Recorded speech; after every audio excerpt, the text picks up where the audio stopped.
I'm Nate Eaton, and this is True Crime Rocket Science. Hello, and welcome to True Crime Rocket Science, the most authentic voice in true crime. There's a statue in front of the beautiful and majestic Capitol building in Boise. It's about a 10-minute walk from the Ada County Courthouse, and it has the words "Law and Order" engraved on the back of it. It's been an adventure, to say the least, from the outside of the U.S. justice system looking in.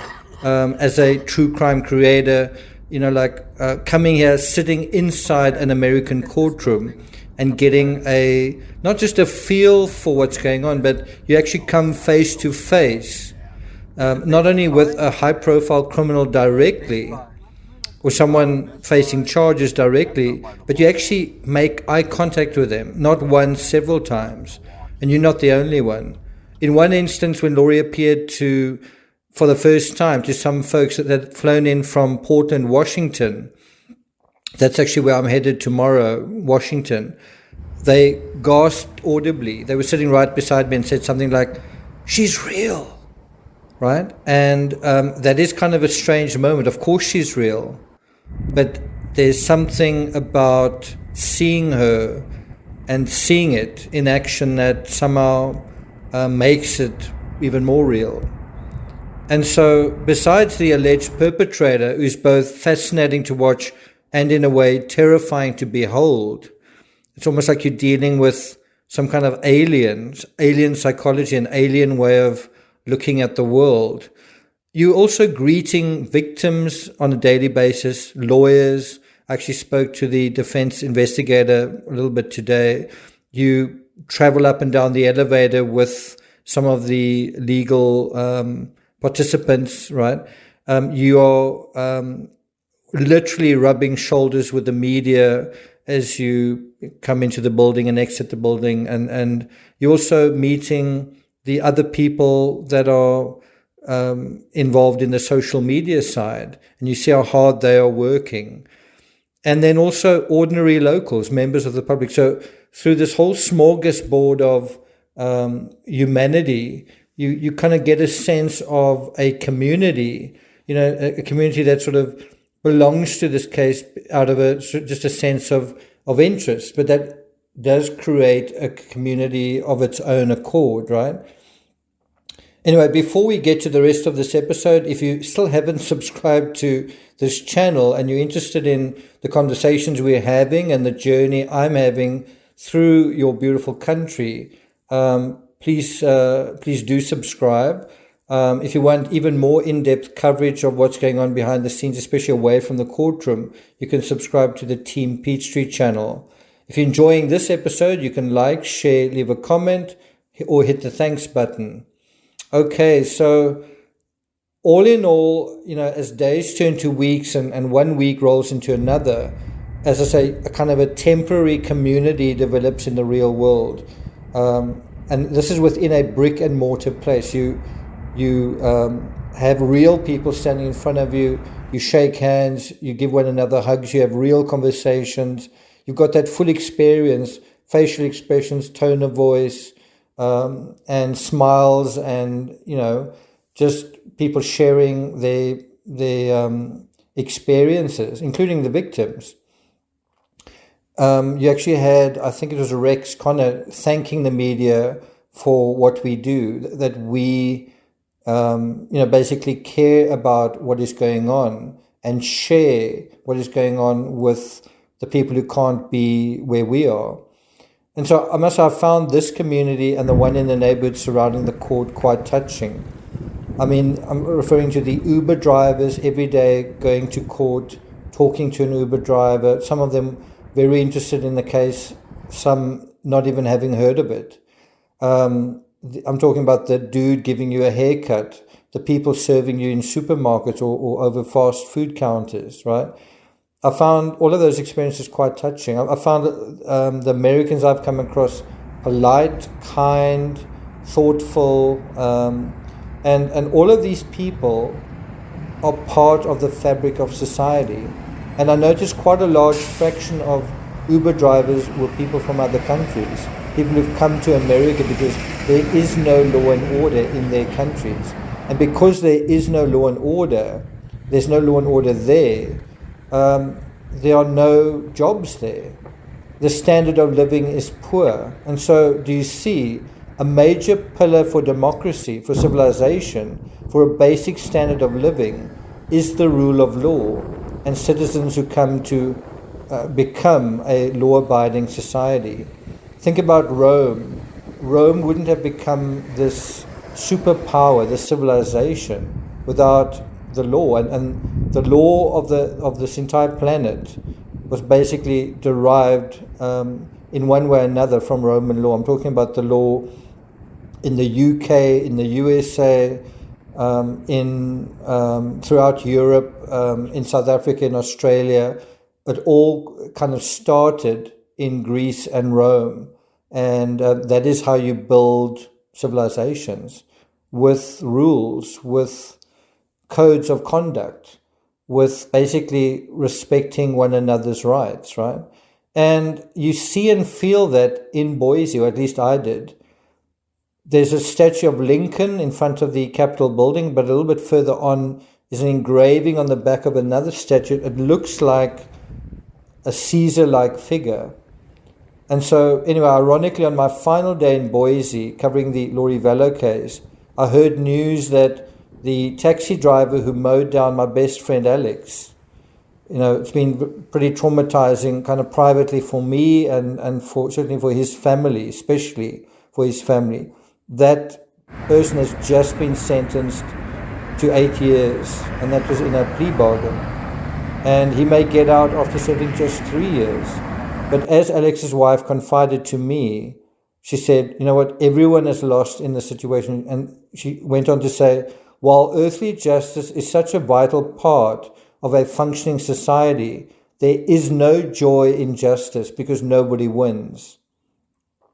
And she's obviously done almost the same thing I've done, sat in a South African court, but actually felt grateful to have some sort of outcome at the end of it.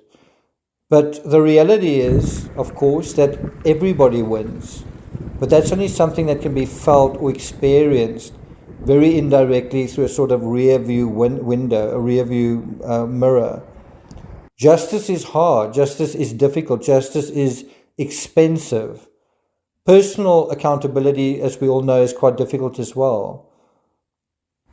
Which is why if we can hold ourselves accountable privately, personally, it makes the mission for the whole justice system that little bit easier. It's that much simpler to deal with those people who simply can't or won't hold themselves accountable. Those people who want to fuss and kick against the system, kick the pillars that hold up the platform that we are living on. So, there are those eccentrics and fictionados who don't live in the real world. And by the way, when I was in the center of Boise, there was a guy walking around. He literally did look like a zombie. I don't know whether he was on opioids or something, but he was walking around bug-eyed, fingers splayed out, and you sort of realize in the midst of all this, sort of effectiveness and people living kind of a good life. People were sort of eating and drinking in watering holes, and it just seemed like a very well-heeled society. There are people who are struggling. They've got their personal struggles. They're around us. What do we do about them? Do we acknowledge them? Do we talk to them? Do we help them? Or do we wait until they cross a certain line? Do we reach out to them? So there are people who really do believe they are above the law, or simply have forgotten that the law applies to them in their fictional universes. The Vallow case is about someone who came to believe manufactured religious ideas, maybe took religious ideas, but then built a kind of castle in the air above that, and thought that conferred some sort of authority above earthly laws. not necessarily authority applying to themselves, but authority that the people around them might be suckers for and might recognize. Well, actually, Laurie, they don't. It doesn't confer authority above earthly laws. He called the police on his own son. And I think it's something that the true crime community need to be reminded of. I think it's a very good lesson for true crime creators to sit inside a courtroom, that there's decorum, that there's gravitas, that there's not background music playing or special effects, that there is the court, the real court in the real world is inside the courtroom, not outside of it. And we do need to respect it. So overall, I've got to say, I've really enjoyed being in Boise. I've really enjoyed Idaho. It's a great state from one end to the other. And my time in Boise actually ended kind of on a high note. I did interviews with Court TV as well as Nate Eaton. It was really nice meeting the journalists involved there as well as other journalists. And I feel like I shook hands with some of my own supporters and met new ones as well. That was a good feeling as well. Instead of digital shaking hands where you like or you respond in a comment, you're actually shaking someone's hand. You're actually giving them a hug. They're actually saying directly to you what they appreciate. So after trial day 12, I walked from the court to the Capitol building. I took in just the beautiful fabric of a nicely put together city in the American Northwest. It's at last shaking off its winter cloak. I even came across a pair of blooming peach trees. I think they were peach trees. I think I can recognize what the branches and the bark and the stems and the whole symmetry of the tree and also the blossoms and the color and the shape of them looks like. And I'm pretty sure those were two peach trees. And then I also saw geese loitering on the lawns, bright green lawns in the front of the Capitol building as men and women and children passed by on bicycles and scooters. Today was the warmest day yet, and it felt like all is well with the world. I actually haven't felt that way in a long time. Even if it isn't true, it's a good impression, I think, to leave Boise with, wouldn't you say? Okay, so from here, I will be heading to Seattle as court trial day 13, just as that's about to start.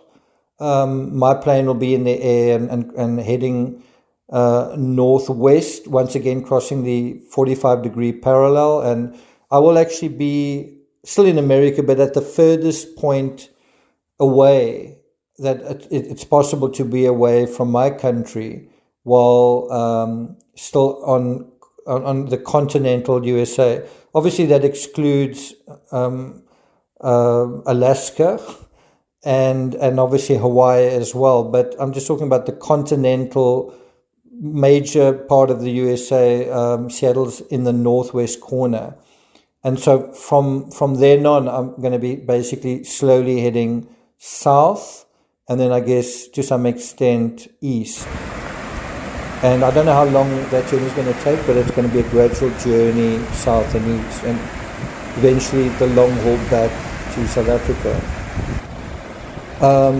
I'll be doing the Pacific Coastal Highway. I'll be meeting another prominent member of the TCRS community. So I've sort of met some of the figureheads, Stephanie in New York and Terry in California. I also met my former co-author, Lisa.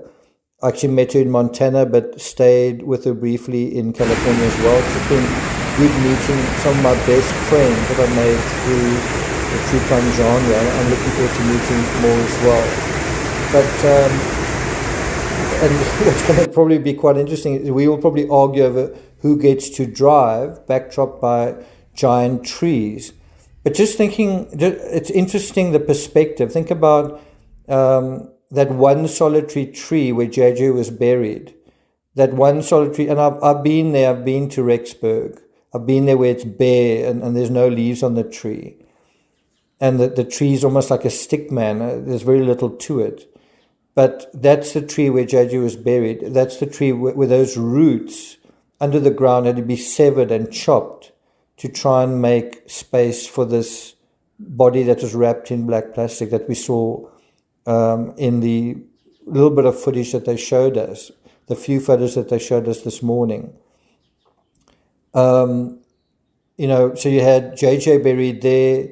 Then nearby, the chopped, charred bones of his sister in a green bucket. Think about that, from going from that to a forest of huge trees coming out of winter hibernation, the biggest, tallest trees in the world. And so, coming out of the courtroom, it's just a reminder that the world is a big place. And I think we shouldn't lose sight of the fact that it's still a place worth living in. It's still a place worth taking care of. And it does need taking care of. Justice is one way that we do that. Justice is one way that we take care of the world, of our society. Even if it feels like nobody actually wins. Actually, someone does win. We all win. We inherit a world worth living in. We inherit a society worth being part of. A just society and a just world is a precious, powerful, and in fact wonderful thing. Boise's been great, and I suspect I'm going to be back. It's possible that the Koberger case is actually going to be heard in exactly the same building. It would actually make sense. Some of us journalists were talking about that today. We will see. But for right now, it's on to the next leg of the TCRS journey into the American social and legal landscape. I hope you'll join me on that journey. But for now, thank you for listening, and I'll see you guys next time.